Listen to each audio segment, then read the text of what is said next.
ધોરણ 11 કોમર્સ અર્થશાસ્ત્ર વિષયની અંદર આજે આપણે પ્રકરણ નંબર 5 શરૂ કરવા જઈ રહ્યા છીએ। આવક અને ખર્ચના ખ્યાલો। આવક અને ખર્ચ એ અર્થશાસ્ત્ર જે છે એની અંદર ગણવામાં આવતું, ધ્યાનમાં લેવામાં આવતું અગત્યનું પરિબળ છે। અર્થતંત્રીય ફેરફારો કે અર્થતંત્રની અંદર જે કાંઈ પણ પ્રશ્નો ઊભા થાય અથવા તો જેનો અભ્યાસ કરવાનો હોય એ આવક અને ખર્ચના ખ્યાલો ઉપર કરવાનો હોય। પ્રસ્તાવનાની મદદથી આપણે શરૂઆત કરીએ કે ભાઈ આર્થિક વિશ્લેષણમાં ખાસ કરીને પેઢીની વર્તણૂકને સમજવા ખર્ચ અને આવકના ખ્યાલો ખૂબ મહત્ત્વના છે। અર્થશાસ્ત્ર એટલે આર્થિક વિશ્લેષણ, બરાબર?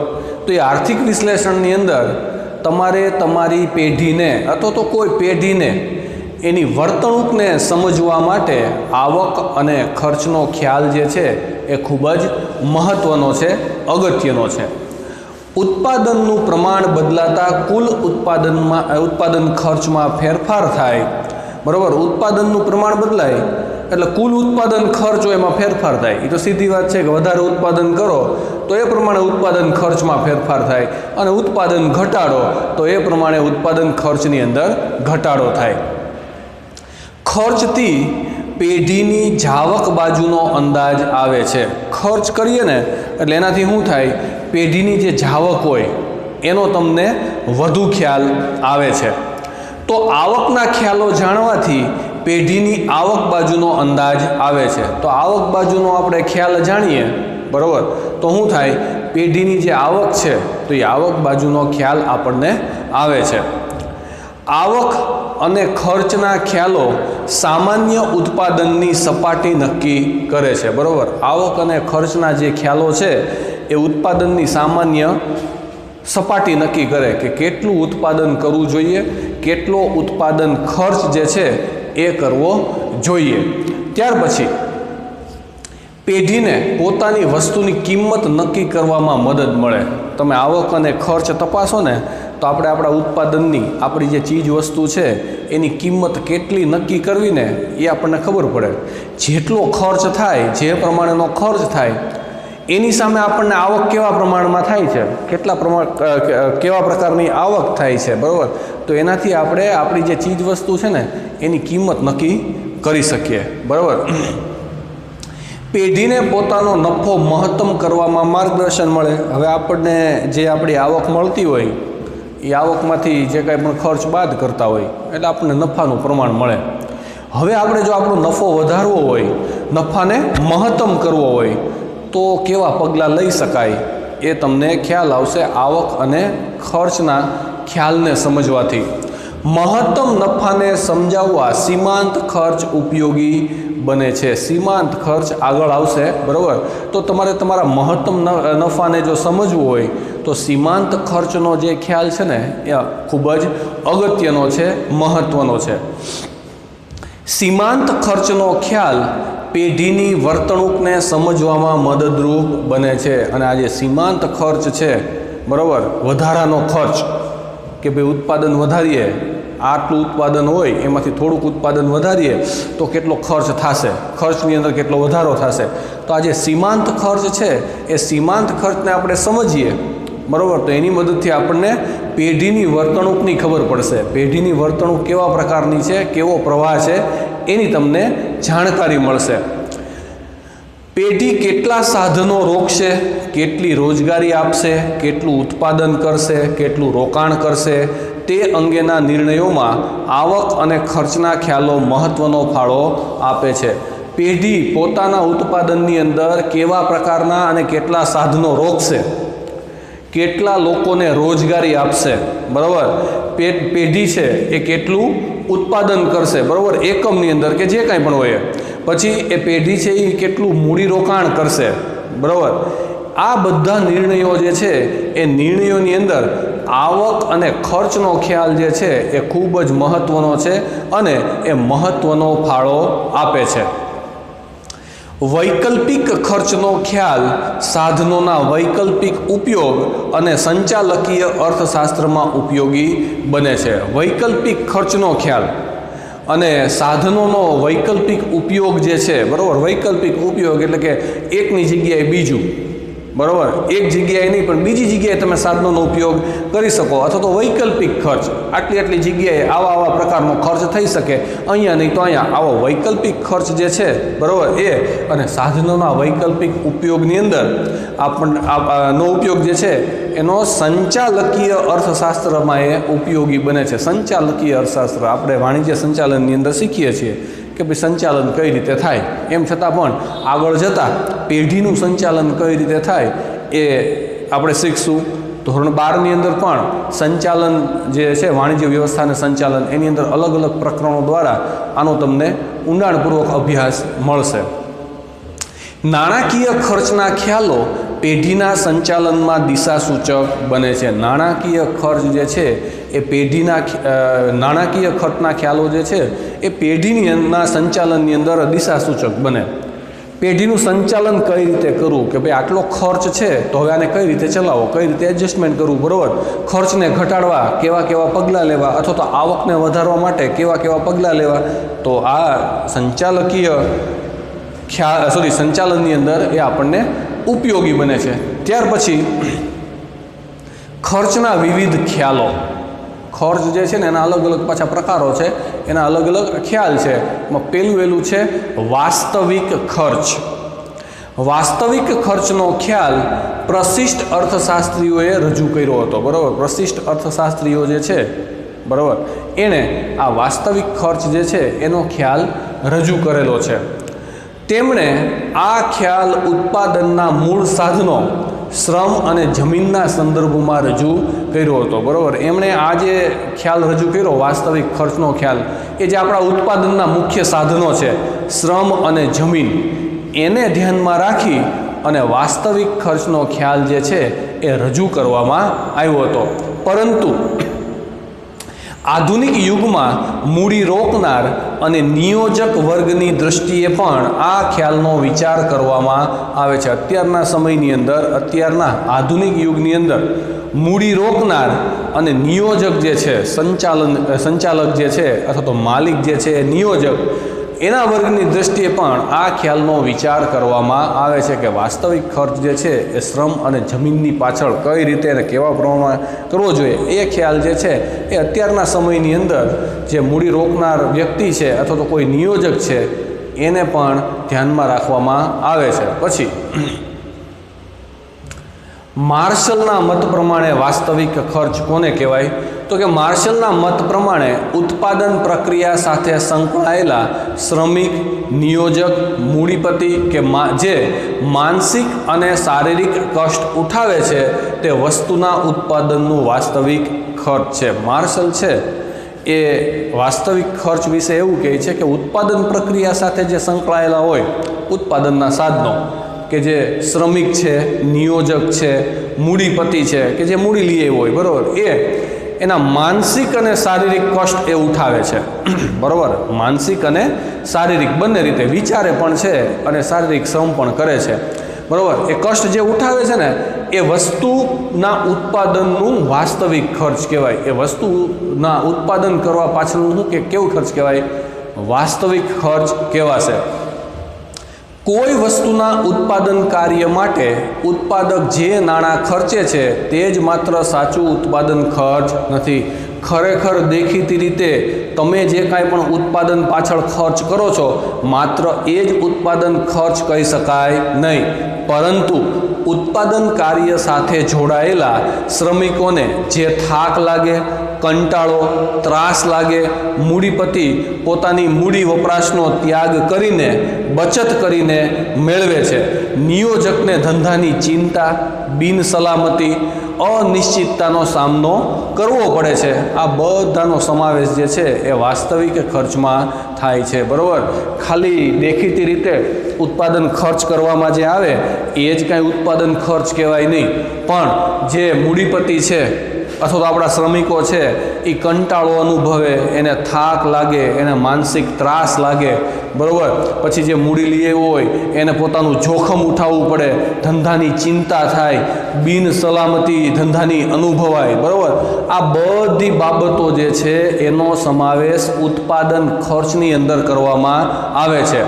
વાસ્તવિક ખર્ચ જે છે એને નાણાંના સ્વરૂપમાં રજૂ કરી શકાય નહીં. મને મારા ધંધાની જે ચિંતા છે, બરાબર, તો એને વાસ્તવિક ખર્ચ કહેવાય, પણ એને નાણાંમાં રજૂ કરી શકાય નહીં. હું એવું ના કહી શકું કે મને મારા ધંધાની 1 લાખ રૂપિયાની ચિંતા છે, આવું આપણે કહી શકીએ નહીં. તો વાસ્તવિક ખર્ચનો અંદાજ અથવા તો એની ગણતરી જે છે એ નાણાંમાં થઈ શકે નહીં. તેથી વાસ્તવિક ખર્ચને બિન નાણાકીય ખર્ચ પણ કહેવાય. એટલે વાસ્તવિક ખર્ચ જે છે એ કેવો ખર્ચ છે? બિન નાણાકીય. નાણું કે વપરાતું નથી, તમારે તમારું મગજ ઘસવાનું હોય, બરાબર, માનસિક તાણ રહે, માનસિક સંતુલન ના રહે, ઘણી બધી વખત આવું પણ બને, બરાબર, ટેન્શન જેને કહીએ આપણે, બરાબર, ટેન્શન રહે, તો એ પણ એક પ્રકારનું શું છે? વાસ્તવિક ખર્ચ છે, એને નાણાંમાં માપી શકાય નહીં. પ્રોફેસર માર્શલ જણાવે છે કે ઉત્પાદનના સાધનો આ વાસ્તવિક ખર્ચનો સામનો કરે છે અને તે માટે તેમને આકર્ષવા માટે વેતન, વ્યાજ, નફાના સ્વરૂપમાં વળતર આપવામાં આવે છે, બરાબર. પ્રોફેસર માર્શલ એવું જણાવે છે કે ઉત્પાદકો છે ને એ આ બધી બાબતોનો સામનો કરે છે. થાક છે, કંટાળો છે, માનસિક ત્રાસ છે, બિન સલામતી છે, ધંધાની ચિંતા છે, બરાબર, આ બધું જે છે, બરાબર, એનો એ સામનો કરે છે. એને વાસ્તવિક ખર્ચ કહેવાય. એટલા માટે એ લોકોને આકર્ષવા માટે, બરાબર, એ ચાલ્યા ન જાય, એને થાકને કંટાળાને હિસાબે એ ધંધો છોડી ન દે, એટલે એને આકર્ષવા માટે એને વેતન ચૂકવવામાં આવે છે, વ્યાજ, મૂડીપતિ હોય તો એને વ્યાજ ચૂકવવામાં આવે છે, અને ઘણી વખત ભાગીદાર હોય તો એને નફાના સ્વરૂપમાં વળતર પણ આપવામાં આવે છે. તો ટૂંકમાં કહીએ તો વાસ્તવિક ખર્ચ એટલે બિન નાણાકીય ખર્ચ એ નાણાંમાં રજૂ કરી શકાય નહીં. માનસિક રીતે જે કાંઈ પણ ધંધાની અંદર આપણું રોકાણ હોય, માનસિક રીતે ધંધાને આપણે જે કાંઈ પણ ફાળો આપીએ ધંધાની અંદર, બરાબર, એ વાસ્તવિક ખર્ચ તરીકે ઓળખવામાં આવે છે. વાસ્તવિક ખર્ચના માપની મુશ્કેલી, બરાબર ને, વાસ્તવિક ખર્ચ જે છે એ તો બિન નાણાકીય ખર્ચ છે, તો એને આપણે માપી શકીએ નહીં, નાણાંની અંદર એનું માપન થઈ શકે નહીં, તો ઘણા બધા પ્રકારની મુશ્કેલી પણ પડે, બરાબર. વાસ્તવિક ખર્ચમાં થાક, કંટાળો, કષ્ટ, ત્યાગ, ચિંતાનો સમાવેશ થાય છે, બરાબર, આ બધું માનસિક છે. તો વાસ્તવિક ખર્ચ જે છે એની અંદર આ બધાનો સમાવેશ થાય. જે મનોવૈજ્ઞાનિક કે આત્મલક્ષી બાબતો છે, જે મનોવૈજ્ઞાનિક છે, આપણા મગજ સાથે સંકળાયેલી છે, આપણા માનસ સાથે સંકળાયેલી બાબત છે, બરાબર, એટલે આ બધી બાબતો છે એનું માપન કાર્ય ખૂબ જ મુશ્કેલ છે. તમે એને માપી શકો નહીં. તમને ધંધાની કેટલા રૂપિયાની ચિંતા છે એવું આપણે ન કહી શકીએ. આપણને કેટલો થાક લાગ્યો એ આપણે નાણાંમાં માપી શકીએ નહીં. આપણને કેટલો કંટાળો આવ્યો એને પણ નાણાંમાં માપી શકાય નહીં. માટે માપનની મુશ્કેલી જે છે એ વાસ્તવિક ખર્ચમાં છે. ઉપરાંત કારખાનાઓમાંથી નીકળતો ધુમાડો આસપાસના લોકોના સ્વાસ્થ્ય પર વિપરીત અસર કરે છે. કારખાનામાંથી જે બિનજરૂરી કચરો છે, દાખલા તરીકે ધુવાડો, તો ધુવાડો જે છે એ લોકોના સ્વાસ્થ્ય માટે હાનિકારક છે, લોકોના સ્વાસ્થ્યને નુકસાન પહોંચાડે છે. આ વિપરીત અસર સામાજિક દ્રષ્ટિએ ખર્ચ છે, પણ તેને માપી શકાતો નથી. આ એક પ્રકારનો ખર્ચ જ કહેવાય, બરાબર, કે ભાઈ બીજાને નુકસાન કરે, શારીરિક નુકસાન કરે, માનસિક રીતે નુકસાન કરે, એના સ્વાસ્થ્યને નુકસાન કરે, એ સામાજિક દ્રષ્ટિએ એક પ્રકારનો ખર્ચ છે, પણ એનું માપન થઈ શકે નહીં, એને માપી શકાય નહીં. તો વાસ્તવિક ખર્ચ જે છે, બરાબર, એના માપનની મુશ્કેલી છે. ત્યાર પછી વૈકલ્પિક ખર્ચ, બીજો જે ખર્ચ છે એ કેવો છે? વૈકલ્પિક ખર્ચ. વૈકલ્પિક ખર્ચનો ખ્યાલ ઓસ્ટ્રેલિયન અર્થશાસ્ત્રીઓએ રજૂ કર્યો હતો, પરંતુ તેને વ્યવસ્થિત સ્વરૂપમાં તો માર્શલે રજૂ કર્યો. આ વૈકલ્પિક ખર્ચ જે છે એનો ખ્યાલ ઓસ્ટ્રેલિયાના અર્થશાસ્ત્રીઓએ રજૂ કર્યો હતો, પણ એની અંદર એટલું બધું આપણને જાણવા મળે એવું હતું નહીં, બરાબર. એટલે એને વ્યવસ્થિત રૂપમાં સરખો કરી અને પ્રોફેસર માર્શલ જે છે એણે આ વૈકલ્પિક ખર્ચ જે છે એનો ખ્યાલ રજૂ કરેલો છે. ઉત્પાદનના સાધનો એક કરતાં વધારે વૈકલ્પિક ઉપયોગો ધરાવે છે તે હકીકત ઉપર આ ખ્યાલ આધારિત છે. ઉત્પાદનના સાધનો 4 હોય મુખ્ય: જમીન, મૂડી, શ્રમ અને નિયોજક. આ ઉત્પાદનના સાધનો કહેવાય. આ ઉત્પાદનના સાધનો છે એનો વૈકલ્પિક ઉપયોગ હોય. તમે વૈકલ્પિક રીતે, દાખલા તરીકે નાણાંનો તમે ધંધામાં ઉપયોગ નહીં કરો તો બીજે કરશો, શ્રમિકનો તમે તમારા ધંધાની અંદર ઉપયોગ નહીં કરો તો બીજેનો ઉપયોગ થશે, બરાબર. આવી રીતે ઉત્પાદનના સાધનોના જે વૈકલ્પિક ઉપયોગો છે ને એના ઉપર આ વૈકલ્પિક ખર્ચનો ખ્યાલ છે એ આધારિત છે. હવે આવા વૈકલ્પિક ઉપયોગો ધરાવતા સાધનો એક ઉપયોગમાં વાપરવામાં આવે છે ત્યારે સાથે ને સાથે અન્ય બીજા ઉપયોગમાં વાપરી શકાતા નથી. તમે એક જગ્યાએ એક સાધનને વાપરતા હોય, દાખલા તરીકે શ્રમિક, તમારા કર્મચારીને તમે એક જગ્યાએ એક કામ સોંપેલું હોય તો એ જ સમયે બીજી જગ્યાએ તમે એનો ઉપયોગ કરી શકો નહીં. એક જગ્યાએ નાણાં રોકી દીધા, બરાબર, તો તમે બીજી જગ્યાએ એ નાણાં એ જ સમયે રોકી શકાય નહીં, બરાબર. પછી દાખલા તરીકે જમીનના એક ટુકડા ઉપર ઘઉં વાવવામાં આવે તો તે જ સમયે તે ટુકડા ઉપર બીજો કોઈ પાક લઈ શકાય નહીં. જમીનની વાત કરીએ કે ભાઈ જમીનમાં એક સમયે ચોમાસાની અંદર જે પાક વાવ્યો હોય, બરાબર, તો એની જગ્યાએ એ જ સમયે ચોમાસાની અંદર બીજો પાક વાવી શકાય નહીં, કારણ કે જમીન ઓક્યુપાઈડ થઈ ગઈ છે, વપરાઈ ગઈ છે, એની ઉપર વાવેતર થઈ ગયું છે, બરાબર.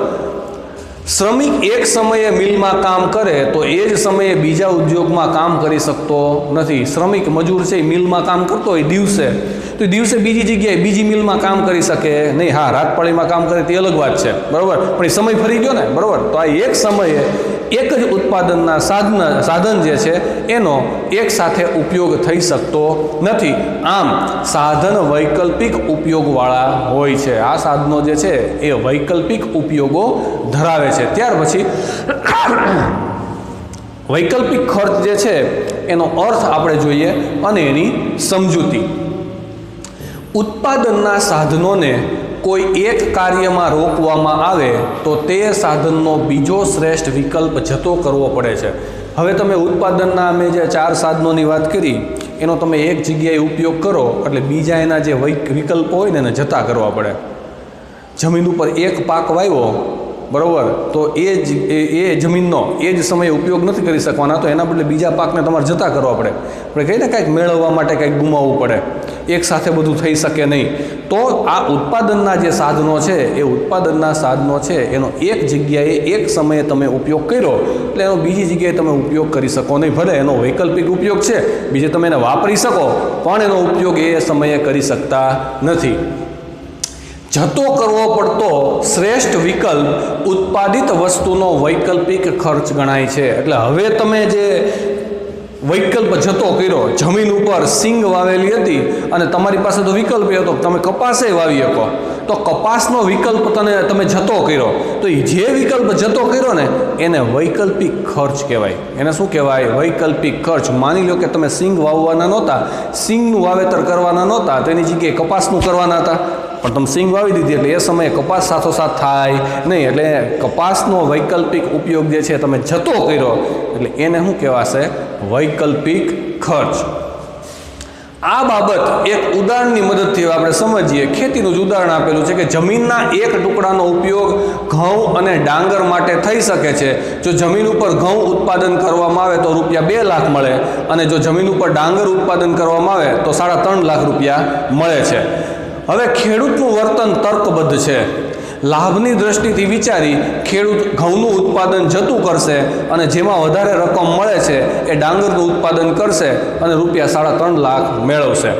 આ રૂપિયા 3.5 એટલે કે 3.5 લાખના ડાંગર માટે ખેડૂત રૂપિયા 2 લાખના ઘઉંનું ઉત્પાદન જે છે એ જતું કરે છે, અને આ જતું કરેલું 2 લાખ રૂપિયાનું ઘઉંનું ઉત્પાદન જે છે એ 3.5 લાખના ડાંગરનો વૈકલ્પિક ખર્ચ છે તેમ કહેવાય. હવે જમીનનો એક ટુકડો છે, બરાબર, જમીનના ટુકડા ઉપર 2 વિકલ્પ છે ખેડૂત પાસે. ઘઉં વાવે તો 2 લાખ રૂપિયા મળશે અને જો ડાંગર વાવે તો 3.5 લાખ રૂપિયા મળશે. હવે પણ જમીનનો ટુકડો તો એક સાથે 2 વાવી શકાય નહીં. ખેડૂતે વિચાર્યું, તર્ક લગાડ્યો કે ભાઈ હું ડાંગર વાવું ને તો મને 3.5 લાખ રૂપિયા મળશે, અને જો ઘઉં વાવું ને તો 2 લાખ રૂપિયા જ મળશે. તો ખેડૂત શું કરે? ડાંગર વાવશે. ડાંગર વાવે એટલે ઘઉંનો 2 લાખ રૂપિયાનો પાક જે છે એ શું કર્યો? જતો કર્યો. તો એ જતો કર્યો 2 લાખ રૂપિયાનો જે ખર્ચ, સોરી ઘઉંનો જે પાક છે એ ડાંગરના ઉત્પાદન પાછળ થયેલો 2 લાખ રૂપિયાનો વૈકલ્પિક ખર્ચ ગણાય. એટલે એક વસ્તુ રાખીને એક જતી કરી, જે જતી કરી એનો જે આવક થવાની હતી અથવા તો એનો જે રકમ હતી એ શું બની જાય? વૈકલ્પિક ખર્ચ બની જાય. ત્યાર પછી વૈકલ્પિક ખર્ચના માપની મુશ્કેલીઓ. વૈકલ્પિક ખર્ચ જે હોય, બરાબર, એને માપવા માટે ઘણી બધી મુશ્કેલીઓ થાય. હવે કેવી મુશ્કેલીઓ થાય એ તમને અહીંયા આપેલું છે. એક ઉપયોગી સાધન. જો ઉત્પાદનનું કોઈ સાધન માત્ર એક જ ઉપયોગ ધરાવતું હોય તો તેનો વૈકલ્પિક ખર્ચ ગણી શકાય નહીં, નક્કી કરી શકાય નહીં. દાખલા તરીકે એવા ઘાસના મેદાનો જ્યાં ઘાસ સિવાય બીજું કશું ઉગી શકતું નથી, એવું જ બેકારીનો ભોગ બનેલ વ્યક્તિઓની બાબતમાં હોય છે. તેમની પાસે કોઈ કામ જ હોતું નથી, માટે વૈકલ્પિક ખર્ચ કઈ રીતે ગણવું? એક ઉપયોગી સાધન હોય કે જેનો એક જ જગ્યાએ તમે ઉપયોગ કરી શકતા હોય, અન્ય જગ્યાએ એનો ઉપયોગ કરી શકો નહીં. જમીન છે, બરાબર, ગૌચરની જમીન છે, ખડદન જમીન છે, એમાં ઘાસ સિવાય બીજું કાંઈ થતું નથી, બરાબર, તો એનો બીજો કોઈ વિકલ્પ જ નથી. એવી જ રીતે કોઈ બેકાર વ્યક્તિ છે, એની પાસે કાંઈ કામ જ નથી, બરાબર, તો એનો વૈકલ્પિક ખર્ચ જે છે એ તમે ગણી શકો નહીં. એટલે એક ઉપયોગી સાધન હોય જેનો વપરાશ એક જ જગ્યાએ એક વખત થવાનો હોય, એનો વૈકલ્પિક ખર્ચ ક્યારેય ગણી શકાય નહીં. બીજું, વિશિષ્ટ ઉપયોગના સાધનો. જ્યારે ઉત્પાદનના સાધનો વિશિષ્ટ પ્રકારના હોય ત્યારે આ ખ્યાલ ઉપયોગી બનતો નથી. ત્યારે આવા વિશિષ્ટ ઉપયોગવાળા સાધનોનું વળતર તેના વૈકલ્પિક ખર્ચના આધારે નહીં, પરંતુ એ સાધનની માંગના આધારે નક્કી થાય છે. દાખલા તરીકે કમ્પ્યુટરમાં વિશિષ્ટ આવડત ધરાવતી વ્યક્તિઓ, અણુશક્તિના જ્ઞાન ધરાવતા વૈજ્ઞાનિકો વગેરે વિશિષ્ટ ઉપયોગના સાધનો હોય. એ સાધનોનો ઉપયોગ છે એક જ જગ્યાએ થાય અને વિશિષ્ટ રીતે જ એનો ઉપયોગ કરી શકાય. દાખલા તરીકે વૈજ્ઞાનિક, તો વૈજ્ઞાનિકો જે છે, બરાબર, કે ભાઈ અણુશક્તિનું જ્ઞાન ધરાવતા હોય તેનો ઉપયોગ તમે બીજે ન કરી શકો, કારખાનામાં એનો ઉપયોગ થાય નહીં. એવી રીતે કોમ્પ્યુટરનું જ્ઞાન જે લોકો ધરાવતા હોય એની આવડત કોમ્પ્યુટરમાં જ હોય, બરાબર, તો એનો બીજો વિકલ્પ કોઈ છે નહીં, બીજી જગ્યાએ તમે એનો ઉપયોગ કરી શકો નહીં. એટલે આવા વિશિષ્ટ પ્રકારના જે સાધનો છે, એ વિશિષ્ટ પ્રકારના જે સાધનો છે એનો ઉપયોગ તમે બીજી જગ્યાએ કરી શકો નહીં. વિશિષ્ટ જગ્યાએ જેનો ઉપયોગ થાય, બરાબર, તો એના પણ વૈકલ્પિક ખર્ચ ગણી શકાય નહીં. ત્યાર પછી છે નાણાકીય ખર્ચ. હવે પછીના લેક્ચરની અંદર આ જે નાણાકીય ખર્ચ છે એની આપણે ચર્ચા કરશું.